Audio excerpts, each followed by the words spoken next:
ఇప్పుడు పెళ్లి పిల్లగాన్ని చూస్తందుకు పోయినాం అనుకో, పెళ్లి పిల్లగానో పెళ్లి పిల్లడో చూస్తందుకు పోయినాం అనుకో, ఆ పెళ్లి పిల్ల సోషల్ మీడియా అకౌంట్, నీ ఇన్స్టా అకౌంట్ ఏది, నీ ఫేస్బుక్ అకౌంట్ ఏది, చూపి నాకు అని చెప్పేసి తీసుకుంటాడు.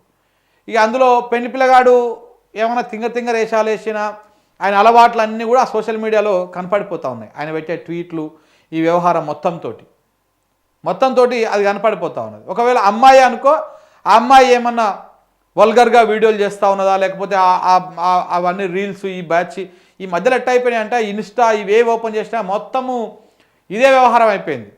అడ్డదిడ్డంగా ఇష్టం వచ్చినట్టు అందులో వీడియోలు పెట్టుడు, ఫోటోలు పెట్టుడు, మొత్తం ఒక అడల్ట్ కంటెంట్ లెక్క అయిపోయింది మొత్తం అంతా కూడా ఈ సోషల్ మీడియా ప్లాట్ఫామ్స్ అన్నీ కూడా.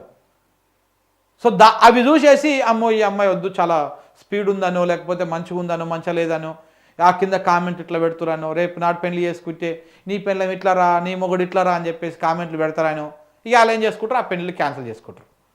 ఇక ఈ సోషల్ మీడియా మన సరదా కోసం మనమేమో లైకులు, ఆ ఫాలోవర్స్, ఆ వ్యూస్ కోసమేమో వీళ్ళు ఒకటే పెడతా ఉంటారు, అడ్డమైన ఫోటోలన్నీ, లేకపోతే ఆ వీడియోలు ఎట్టబడితే అట్లా పెడతా ఉంటారు.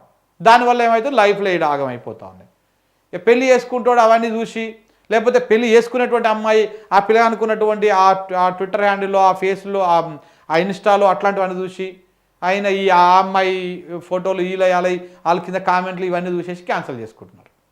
ఇవన్నీ కూడా అంటే ఏ రకంగా తయారైందో చూడండి. ఇగో ఇట్లా మధ్యప్రదేశ్లో 40 రోజుల్లోనే 150 పెళ్ళిళ్ళు క్యాన్సిల్ అయినాయంటే. ఇట్లా మీరు కూడా ఏది పడితే అది పెట్టకూరి సోషల్ మీడియాలో.